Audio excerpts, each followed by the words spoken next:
여러분 안녕하십니까? 새롭게 하소서 김학중 목사입니다. 안녕하세요. 김정아입니다. 가끔 주변에서 생각지 못한 신체적인 아픔과 장애를 갖게 되신 분들을 만날 때가 있는데요. 그 아픔을 믿음으로 이겨내며 더욱더 아름다운 삶을 만들어 나가고 계신 그분들의 삶을 보면 왠지 절로 겸손해지고 하나님이 일하시는 모습을 더욱더 깊게 볼 수 있는 것 같아요. 그렇습니다. 사람은 또 사람을 통해서 하나님의 사랑과 섭리를 깨닫게 되지요. 오늘 저희가 만날 이분을 통해서도 하나님의 살아계심과 따뜻한 사랑을 함께 느낄 수 있는 분입니다.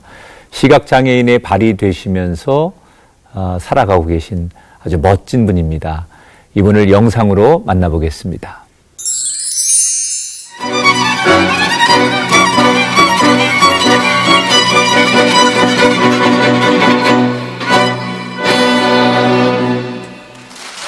한빛예술단은 현재 50여 명의 시각장애인 단원들이 활동하고 있습니다. 뛰어난 실력으로 국내 무대는 물론 세계 무대에서 활발히 활동하고 있는데요. 중증 시각장애인들이 전문 연주자를 꿈꿀 수 있도록 기도하며 헌신해온 한 사람, 김양수 장로가 있습니다. 약시와 야맹증을 갖고 태어난 그는 시야가 점점 좁아지며 고등학교 시절에 시력을 완전히 잃게 됐습니다. 미미하게 보였던 시력마저 잃게 되자 모든 삶이 끝난 것만 같았는데요. 하나님께서 아픔의 가시를 은혜로 바꿔주셨습니다. 선교를 목적으로 설립한 한빛 맹학교에 입학하며 신앙의 불씨가 지펴졌고 굴하지 않는 믿음으로 온갖 어려움을 극복하며 학업을 계속 이어갔습니다. 시각장애인 최초로 고등학교 검정고시에 합격한 후 대학에서 특수교육을 전공한 그는 주님이 주신 비전을 따라 모교인 한빛 맹학교로 돌아와 최연소 교장과 재단 이사장을 맡게 됐습니다. 시각장애인들의 교육과 복지를 위해서 부단히 노력하며 뛰어다니고 있는데요. 눈으로만 세상을 보는 것이 아니라 하나님이 주신 마음을 통해 세상을 볼 수 있다는 것을 전하고 있습니다. 오늘도 믿음으로 한계를 뛰어넘어 새 희망을 전달하는 김양수 장로. 어둡고 두려웠던 삶을 낮에는 구름 기둥으로 밤에는 불 기둥으로 지켜주시고 밝혀주신 주님의 사랑을 노래합니다.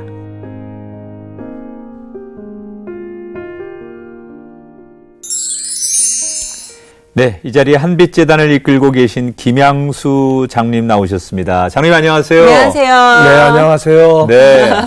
아유, 장님 방송 나오시니까 어떠세요, 느낌이?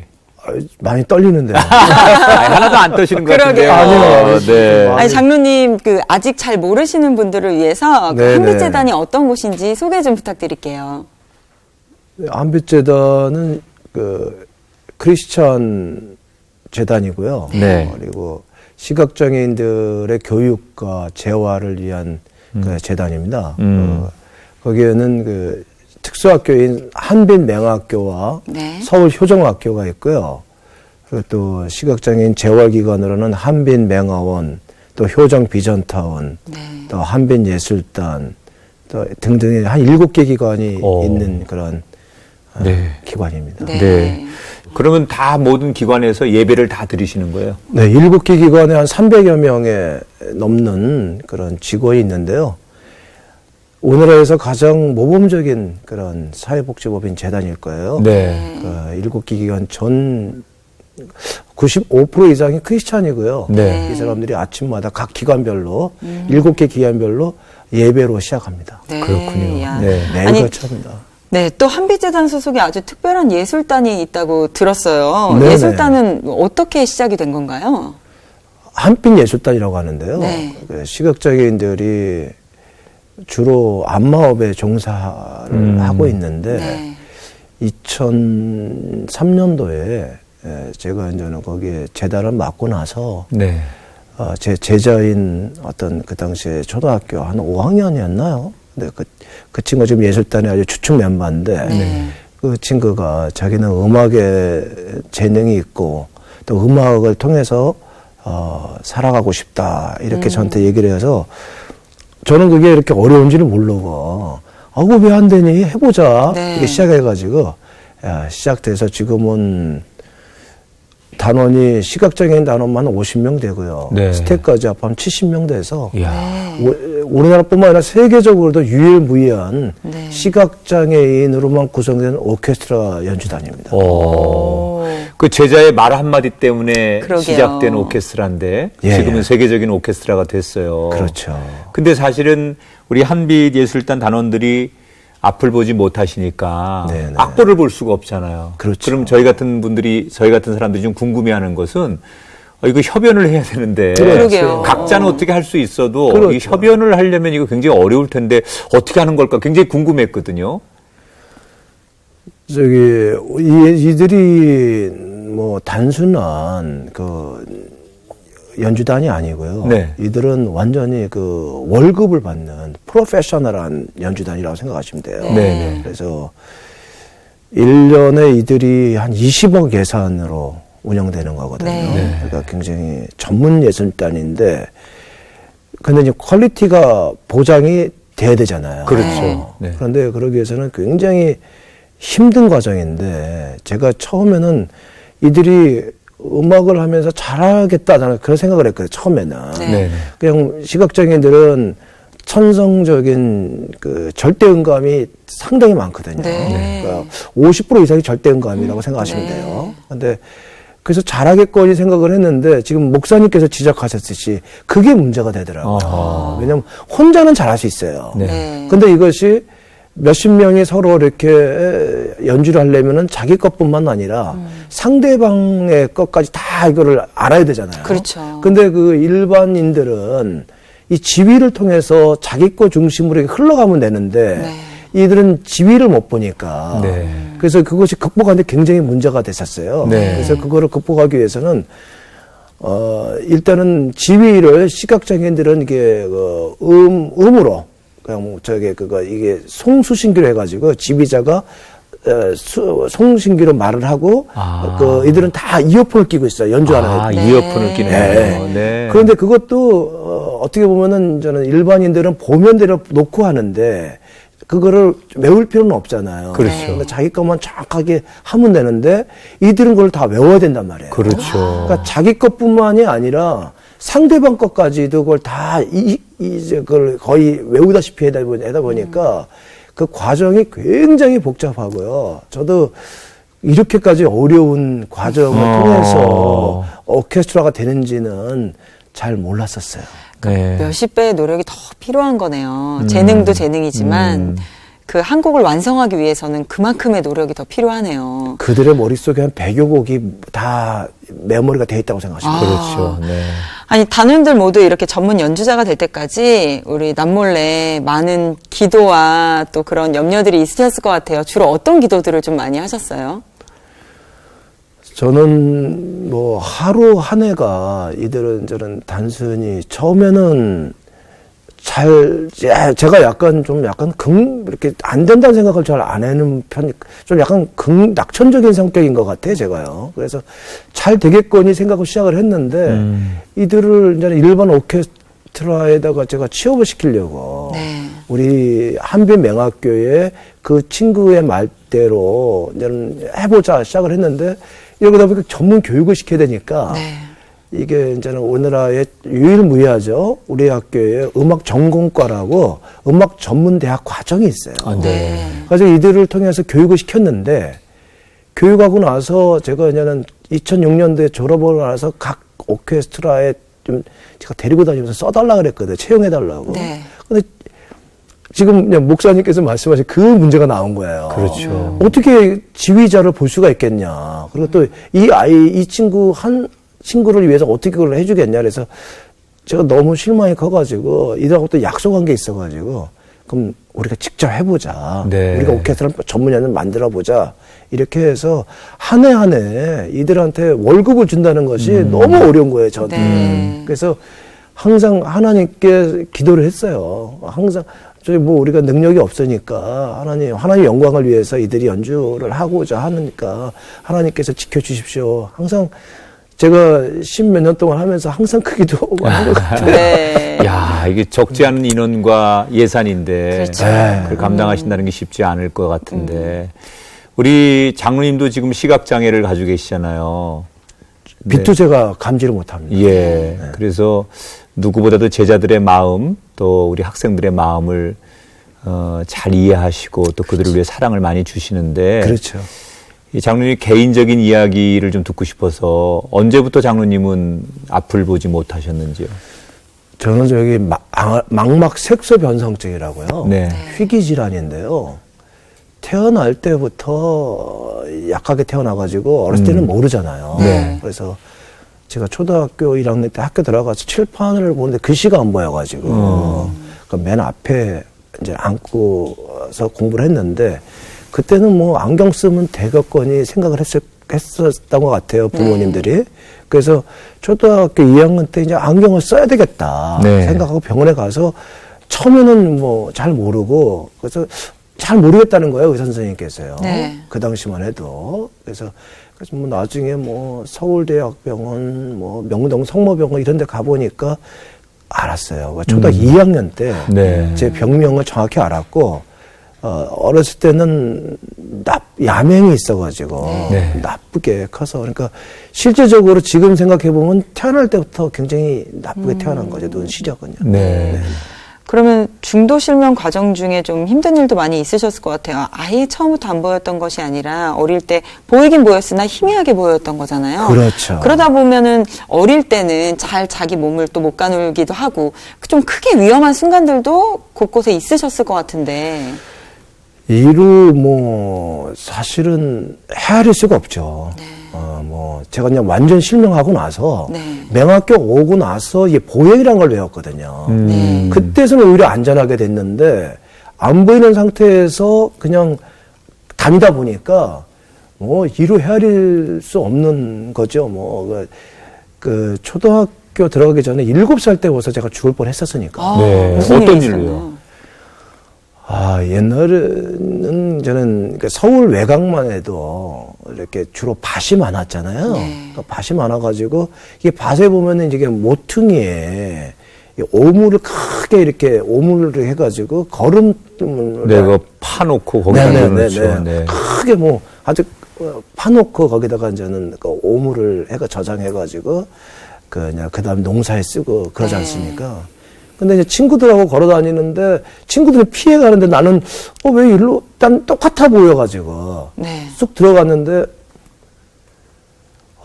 이게 쑥 몇 발짝 들어가니까 확 밑으로 내려가는데 진짜 이게 오물통인데 네. 이 거의 목까지 왔거든요. 네. 금방 내려가죠. 네. 1분 한 30초 내지 1분만 있었으면 죽었을 거예요. 이게 입으로 다 들어가가지고. 네. 근데 지나가시는 어떤 그 어른께서 나뭇가지를 이렇게 내밀어가지고 그 나뭇가지를 잡고 나왔어요. 아이고, 저런. 큰일 날 뻔했네요. 그래가지고 집에 가가지고 엄마한테 엄청나게 혼내고 매맞고. 아유, 속상하시니까. 그렇죠. 네. 그게 지금도 기억이 나는데 4월 5일이에요. 아이고. 날짜까지 식목일 날. 그러니까요. 아유, 식목일인데. 아이고. 그래도 초등학교 시절에는 아주 미미하게는 시력이 있었는데. 미미하지는 않았고요. 근데 네. 0.1, 초등학교 1학년 때는 0.1, 0.3이었어요. 네. 그러니까 어느 정도는 봤죠. 그러네요. 근데 초등학교 6학년 때쯤 돼서 그냥 계속 병원을 다녔을 거 아닙니까? 네. 그러니까 그때는 0.1, 0.04 네. 이렇게 나오니까 거의 상당히 제가 이제는 한 몇 년 전에 친구를 만났어요. 네. 친구를 만났는데 그 친구가 항상 네가 약간 경직돼 있었다 그러더라고요. 네. 이렇게 축구공이 날라오면은 멀리서 안 보이니까 네. 가까이 와야지만 그걸 딱 보이잖아요. 그렇죠. 그러니까 놀래서 이렇게 딱 잡고 이렇게 하고 그러다 보니까 항상 이게 좀 몸이 왠지 경직돼 있었다. 근데 네가 이렇게 안 보이는지는 몰랐다. 그래서 초등학교 때는. 긴장할 수밖에 없는 상황이셨던 거죠. 그럼 완전히 이제 실명을 한 건 언제예요, 그럼? 완전히 안 보이게 된 거는 한 18살 때. 그랬군요. 고등학교. 네. 초등학교 때는 그래도 이렇게 뭐 학교라는 데가 아직 어린 아이들이 다니고 학교 뭐 과목 수도 다 단순하잖아요. 글씨도 크고. 네. 근데 중학교로 딱 올라가면 이제 말한 대로 글씨도 작아지고 그렇죠. 과목 수도 많아지고 뭐 활동도 야외 활동도 하고 그러다 보면은 초등학교 때처럼 배려를 해줄 수 있거나 학교를 따라갈 수 있는 입장이 못 되잖아요. 그렇죠.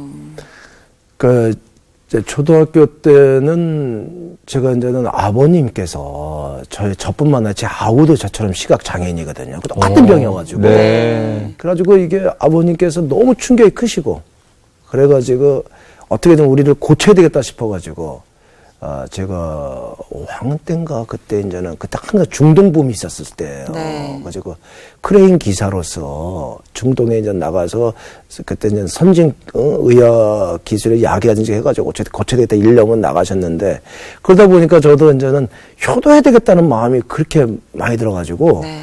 제가 공부를 열심히 해서 아버지한테 효도해야 되겠다. 그래서 내가 항상 편지를 내가 쓰고 그래가지고 공부를 열심히 했었어요. 네. 그런데 이제는 그때도 눈이 나쁘긴 진짜 나빴었어요. 그래서 힘들었는데 중학교 딱 가서 보니까 이게 시험지가 안 보이는 거예요. 시험지가. 네. 그래서 그때 그 느낌은 차가운 물속에 확 들어갔을 때 그 심장이 멈추는 느낌 있잖아요. 네. 그런 느낌이 들더라고요. 내가 이 시험지를 봤는데 글씨가 안 보이니까. 그렇죠. 아버지한테 좋은 소식을 보내드려야 되는데.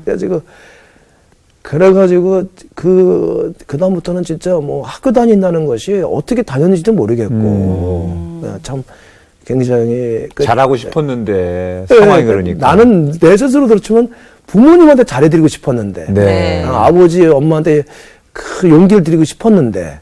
왜냐면 이제 제가 이제 저도 이제 그때쯤 되니까 철이 드니까 내가 이제는 안 보인다는 그걸 아버지 어머니 말씀하는 거 제가 듣게 되잖아요. 네. 그러니까 근데 사람은 이게 참 당장 닥쳐오지 않으면 조금이라도 보이고 그러면은 이게 영원히 갈 거라고 생각하게 되는 것 같아요. 네. 그래서 내가 완전히 언젠가는 안 보이라고 생각하지만 또 잊어버리고 이렇게 생각하는데 그때는 그래서 선생님도 한번 뵀었어요, 나중에.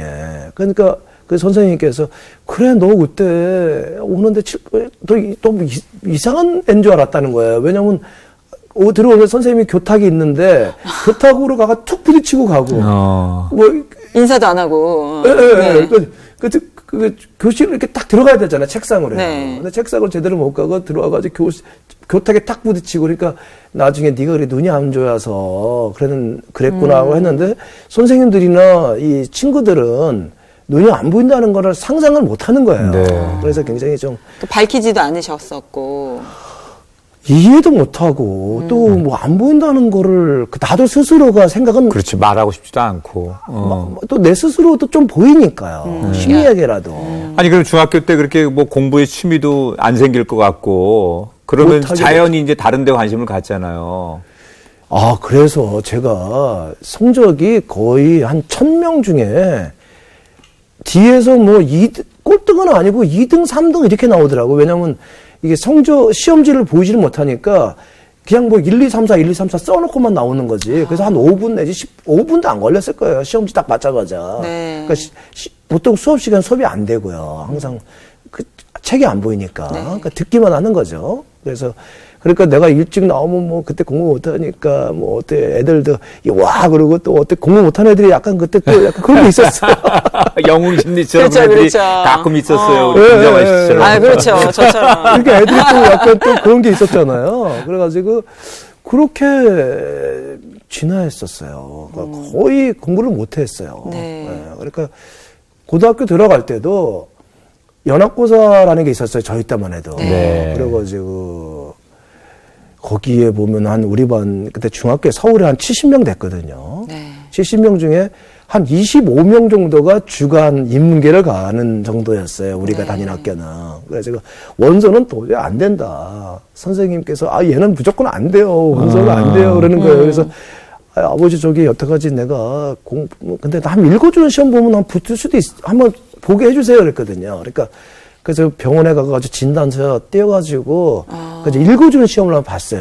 누가 문제를 읽어주고. 양호 선생님이 그랬어요. 네. 그 당시에 영예고등학교를 영등포에 네. 그게 강서군가 어디에 있는 영예고등학교가 있는데 거기에 가서 진단서를 떼어가주라고 그러더라고요. 네. 그 학교에서. 그래서 진단서를 떼어가지고 갖다 주고 양호 선생님이 읽어주셨는데 이제 집에 와가지고 시험 끝나니까 집에 와가지고 나는 이제 시험지는 안 보이니까 네.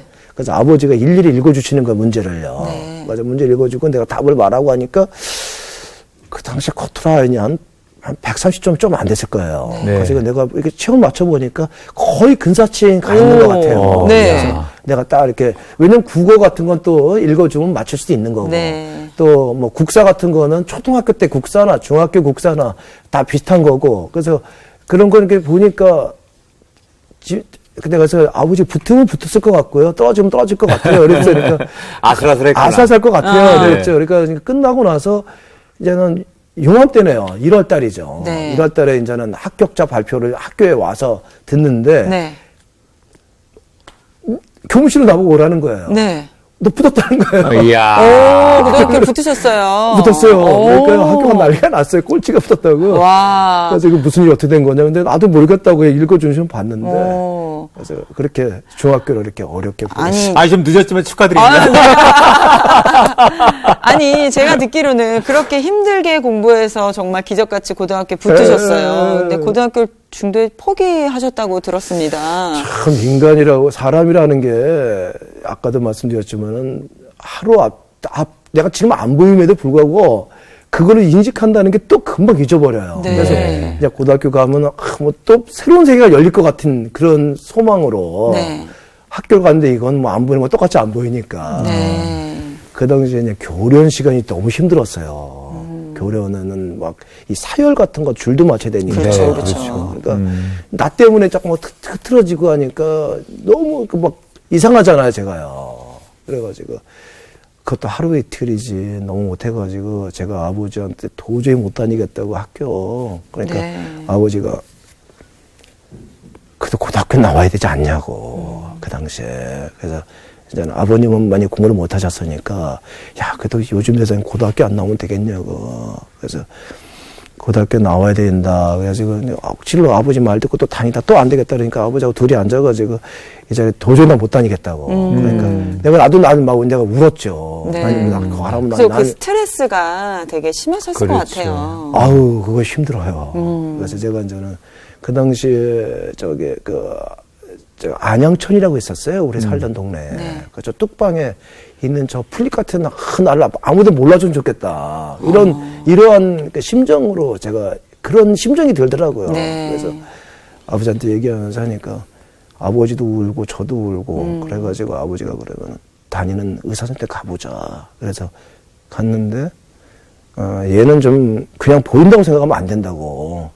얘는 진짜 안 보이는 굉장히 심각한 상황이다. 그래서 그 아버지가 이제 마음을 접으신 거예요, 최종적으로. 네. 그 아버지가 얼마나 실망을 하셨어요. 그러게요. 아들에 대한 마음이. 기대감이 그나마 좀 있었을 텐데.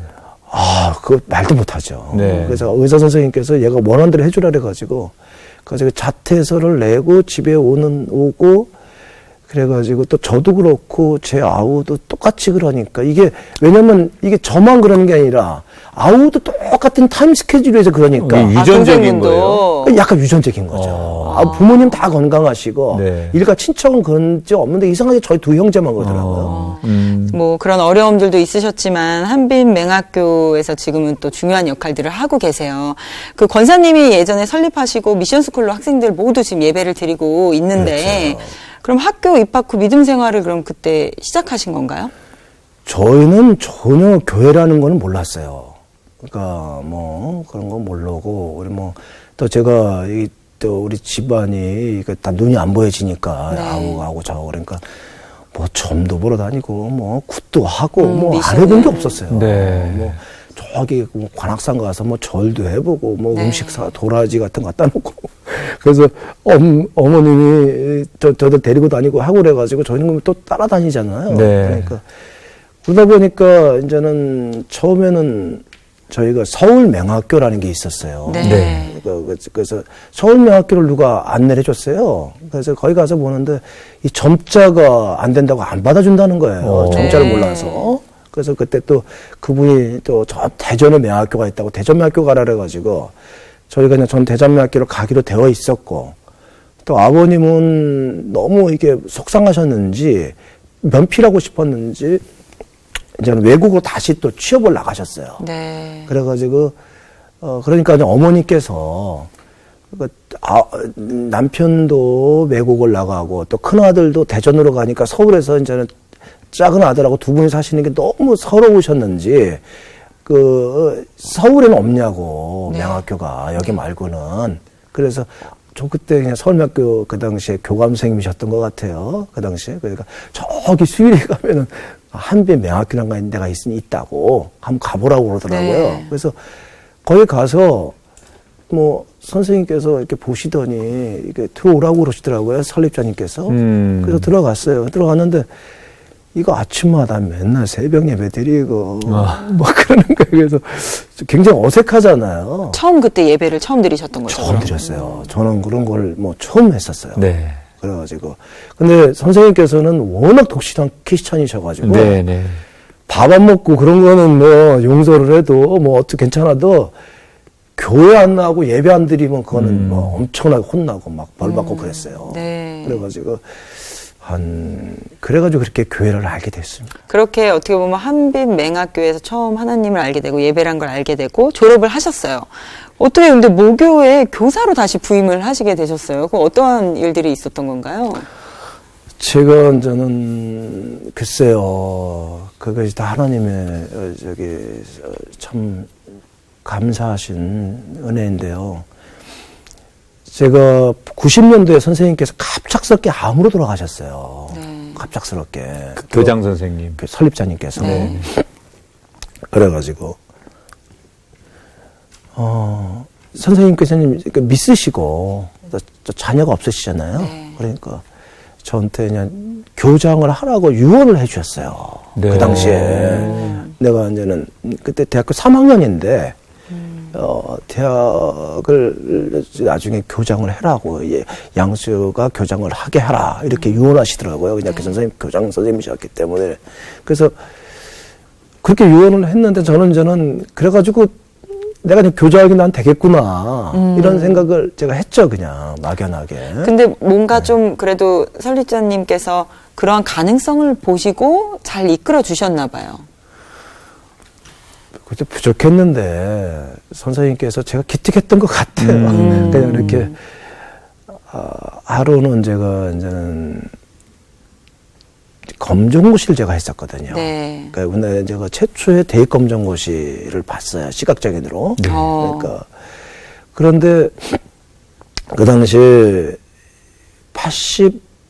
85년도에 봤는데, 제가 이제 고등학교 1학년 때, 네. 제가 고등학교 1학년이야, 85년도가. 네. 한빛명학교 1회 고등학교 1학년 입학생이에요. 네. 그러니까 선생님께서 이제는 그 당시에 이제 가외금지라는 게 있었어요. 전두환 대통령 때. 네. 그래가지고 교육청에서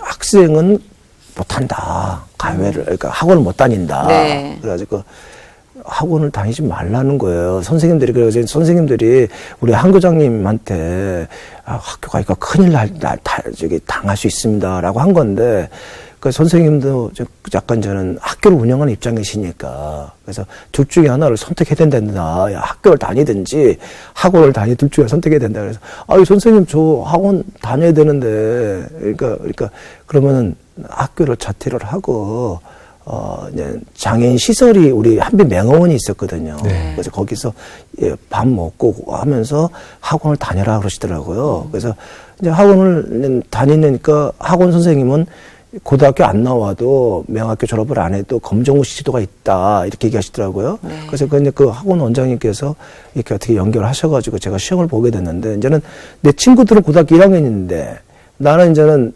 검정고시 붙은 거잖아요. 네, 고등학교 네. 1학년 때. 네, 1학년 때. 그러니까 대학을 가야 되니까 교재도 없고 하니까 한 번은 제가 그 교회에서 우리 새벽 예배를 드리니까 나 혼자 있는 줄 알고 다 끝나고 나서 너무 힘든 거예요. 이게 책도 없이 녹음 테이프로만 공부했거든요. 그 당시 네. 책이 없었어요. 네. 그러니까 녹음 테이프로 공부 너무 나한테 힘든 거예요. 그리고 내가 또 혼자만 있는 외톨이 같은 거예요. 왜냐면 네. 내가 학교를 나 의지 없이 자퇴를 하게 된 거잖아, 또요. 그러니까 그래가지고 너무 힘든 거예요. 공부하기가. 학원에서 또 다 보는 애들이 이제 나 혼자 다니지 하니까. 그래서 나도 모르게 막 눈물이 나는 거예요. 하나님, 나 이게 대학 가야 되는데, 공부해야 되는데, 그러니까 나도 모르게 막 기도를 했거든요. 나도 모르게 기도가 나오는 거예요. 막 눈물이 흐르면서 기도가 나오는 거예요. 그러니까 선생님께서 그 모습을 나는 없는 줄 알았는데 네. 선생님이 옆에 계셨던 거예요. 내 기도를 다 들으신 거예요. 그래서 나중에 나오시면서 이게 80, 그러니까 이제 검사 끝난 건 나서요. 그러니까 선생님께서 또 잘 될 수 있다고 할 수 있다 그렇게 말씀하시더라고요. 그러고 나서 어떻게 대학을 가게 됐어요. 그래서 선생님이 전액으로 저를 다 장학금을 해주시고 기특하셨구나. 예. 그리고 그래가지고 선생님께서 제가 그냥 처음으로 우리 학교에선 최초로 대학을 갔거든요. 네. 그러다 보니까 선생님이 또 자식도 없고 하다 보니까 저한테 그걸 유언을 하고 돌아가신 거예요. 예. 그래서 37살에 교장 선생님이 되셨더라고요. 그러니까 나는 졸업을 하고 대학을 졸업을 하고 나서 난 당연히 학교에 교장이 되는 난 이제 교사가 돼야 되잖아요. 네. 그래서 나는 교사 된 줄 알았는데 자리가 났는데 선생님들이 반대가 심해가지고 못 들어갔었어요 처음에는. 네. 그래가지고 다른 학교로 갔다 오라는 거야. 경을 많이 싸고 오라는 거예요. 네. 그러니까 얘는 선생님들이 이해가 되는 거죠. 그러니까 나는 처음에 도저히 이해가 안 되더라고요. 그래서 그래서 나는 당연히 들어온 줄 알았는데 그래서 이제는 하도 반대가 심해가지고 그랬는데 그 당시에 이제 설립자님의 이분이 안 보이시니까. 그러니까 눈 보는, 지금으로 보면 제 안사람 같이 옆에서 서포트를 해주는 분이 계셨거든요. 근데 그분이 얘 아이는 교장 선생님 유언을 하시는데 얘를 안 들여보내면 되느냐. 그래가지고 제가 억지로 들어갔어요. 평교사로. 어렵게 들어가셨네요. 어렵게 들어갔어요. 네. 근데 첫날 들어가는데 집사람이 저를 이제는 다음 주 월요일 날이 출근이면 그 다음 주 뭐 전주 한 목요일쯤에 가서 이런 뭐 이렇게 교재 이렇게 받아야 되잖아요. 네. 책 같은 것도. 그러니까 집사람이 안 내려져 갔는데 은사님들이 나보고 교장 양보하라고 나보고 그러는 거예요. 교장 양보하라고. 그래서 선생님 저 교장 때문에 저 들어오지 못하게 했어요. 제가 그랬거든요. 그러니까 그래가지고 제가 지금 어렵게 들어갔어요. 네. 그리고 어렵게 들어가지고 우여곡절 끝에 이게 교장이 되려면 최소 연수를 채워야 되거든요. 네. 9년이라고 하는 연수를 채워야 되거든요. 네. 그래서 제가 9년 6개월을 채우고 조건을 채우고 나서 최연소로 교장이 됐어요. 그러니까 이제 그 과정이 좀, 사이에 어려웠지만. 교장 선생님은 돌아가셨던 거고 설립자는 그렇죠. 네, 유언대로 이제 학교에 교사로 오셔서 37살에 최연소로 교장이 되셨어요. 그러게요. 네. 그게 또 왜냐면 그게 가능할 수 있었던 게 대학 시절에 조기로 그러니까 우수수에서 성적이 공부를 우수해서 잘하셨대요. 빨리 졸업을 하셨고 네. 또 아이, 뭐다 아는 사실이세요. 네, 뭐. 그런 건 예. 자랑하셔도 돼요. 그래요. 네. 어떤 거는 그래서 어렵게 네. 교장이 되고 또 이제 그러다 그 37살에 그 재단을 제가 맡게 되는 거잖아요. 네. 재단 이사장까지 맡다 보니까 참 어떻게 제가 했는지 저도 잘 모르겠어요. 아니 그래도 다시 한빛맹학교에 돌아오셔서 이제 제자들을 교육하면서 사실은 보람된 일도 참 많으셨을 것 같은데 혹시 기억에 남는 가장 보람되었을 때가 있으시다면 이야기 좀 해주세요. 제가 저는 교장이 딱 되고 나서 보니까 저희 학교가 지금은 우리나라에서 뭐 가장 뭐 모범적이고 유명한 학교일 거예요. 저희 한빛명학교가 한빛재단이. 네. 그런데 그 당시만 해도 참 선생님이 돌아가시고 12년이 됐잖아요. 네. 선생님 돌아가시고 12년이 되니까 거의 뭐 이렇게 좀 발전이라는 게 거의 정체가 되지 않겠습니까? 네. 그러다 보니까 힘들었는데 그러니까 첫째는 이 학교 환경이 좋아져야 되잖아요. 그래서 제가 그때부터 제가 2년 가을에 맡았는데 한 8년 만 동안 제가 200억 정도 들여가지고 공사를 했어요. 네. 그 완전히 새로운 학교로 새로운 재단이 된 거죠. 네. 200억 공사를 했으니까 네. 뭐 온갖 공사를 다 했어요. 그 다음부터 어떻게 지어졌는지 정말로 하나님께서 물붓듯이 축복해 주셨어요. 네. 정말 이거는 물붓듯이 축복이라고 몇 개 설명할 수 없이 그냥 그 200억이라는 재원이 어떻게 생겼는지 그냥 그 학교뿐만 아니라 복지재단의 그 기관이 용인까지 우리가 확장이 돼 있거든요. 그 용인까지 그 기관의 그 공사가 어떻게 진행됐는지 한 8년 동안 물 붓듯이 공사가 이루어졌습니다. 한 해도 공사가 안 된 적이 네. 없었어요. 네. 그러니까 하나님께서 정말 다 그러게요. 예비하셔서 네. 이제 저는 장로님 뵈면서 이렇게 좋은 사모님은 건강하신 네. 분이죠. 좋은 사모님 만나셨고 그리고 장로님이 다 모든 걸 이겨내셨잖아요. 그런 건 근데 네. 이렇게 역경을 견뎌내시고 돌아보면 아, 하나님이 그래서 나한테 이렇게 장애도 주셨고 또 역경도 주셨구나라고 네네. 느낄 수 있는 게 있을 것 같아요. 지금 돌아보면 그래서 하나님 나에게 장애도 주셨고 네네. 이런 만남도 주셨고 이런 어려움도 주셨구나. 그런 걸 언제 어떻게 느끼세요? 그냥 제가 그러니까 37살에 그런 그 재단 이사장과 교장을 맡으면서 그 당시에는 그냥 하나님께 어떻든 뭐 이거 잘해야 되겠다. 하나님께 기도만 했다고요. 그냥 해달라고, 해주십시오는 기도만 했어요. 그 당시만 저에게 체험을 줬음에도 불구하고. 근데 어느 순간이 지나면서 이런 생각이 들더라고요. 시각장애라고 하는 것이 참 어려운 장애거든요. 네. 그러니까 뭐냐면, 목사님 저를 보시면 어떤 생각이 드실지 모르겠지만, 제가 앞이 안 보여서 앞이 깜깜할 것 같죠. 네. 저는 앞이 깜깜하지 않고요. 앞이 천둥 번개가 맨날 쳐요. 항상 막 부딪히고. 아니 그게 아니라 앞이 눈앞이 아, 눈앞이. 그냥 번쩍번쩍하는. 막 뭐가 막 굉장히 산란하거든요. 혼란스러운 모습이. 네, 굉장히 힘들어요. 네. 그러니까 잘 때만 빼고 그렇다고 생각하시면 되거든요. 네. 그러니까 잠잘 때는 눈앞이 하얘지잖아요.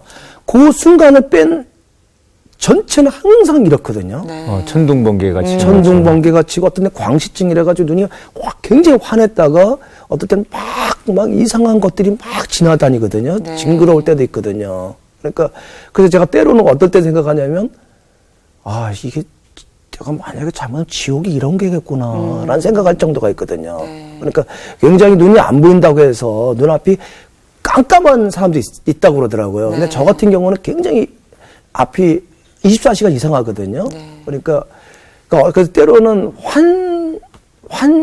이게 환청하는 환시 같은 것도 느끼지는 사람도 있다고 그래요. 꽤 많다 그래요. 네. 그러니까 그래서 저는 뭐 그 정도는 아닌데 그래서 이렇게 어려운 시각장애를 갖고 제가 살아가고 되는 것이 하나님께서 뭐 뜻이 있겠구나라는 생각을 하는데 제가 이제는 어느 순간 이제 철이 들고 나서 무슨 생각을 하게 되냐면은 시각장애인들은 자기가 연약한 존재다 보니까 오로지 하나님만 붙들고 사는 사람들이 있어요. 그렇죠.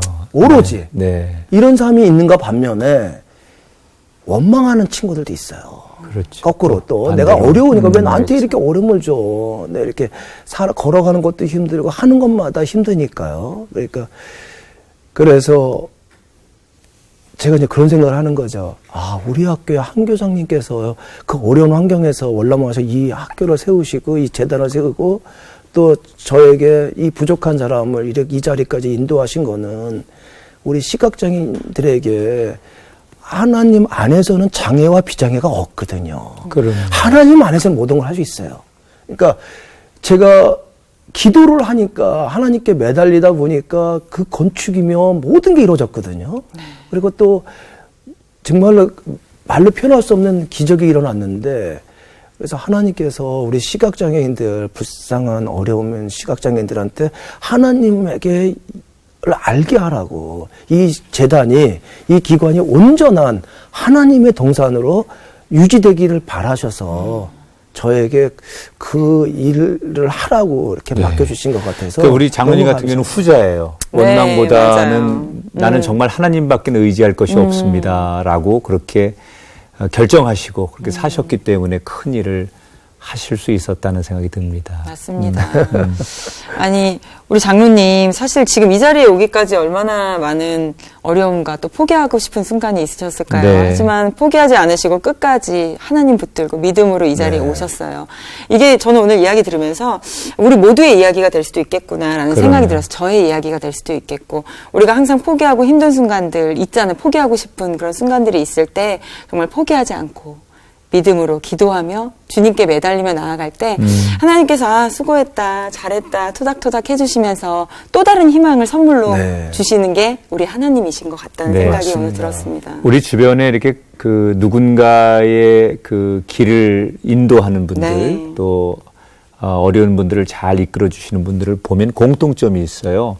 자기가 어떤 상황의 어려움들을 극복하시고 네. 이겨내신 분들이 맞습니다. 어려운 분들을 이끌어가지 맞아요. 자기가 그 어려움을 이겨내지 못하는 분은 절대로 누군가를 이끌지 못합니다. 맞습니다. 아마 우리 장로님에게 하나님께서 그런 어려움을 주시고 그런 것들을 지금 이렇게 웃으면서 이야기하게끔 네. 만들어 주셨던 것은 더 많은 우리 제자들을 이끌어 주라고 하나님께서 네. 주신 네. 또 은총이지 않을까 생각하면서 우리 새롭게 하소서 가족 여러분들에게도 네. 우리 장로님처럼 어떤 어려움이 다 다르겠지만 네. 그 어려움을 이겨내시면 또 누군가의 앞서가는 길잡이가 되실 수 있다는 것을 기억하시면서 이겨내는 우리 모두가 되었으면 좋겠습니다. 장로님 오늘 너무나 고마웠습니다. 네, 감사합니다. 행복했습니다. 네, 감사합니다.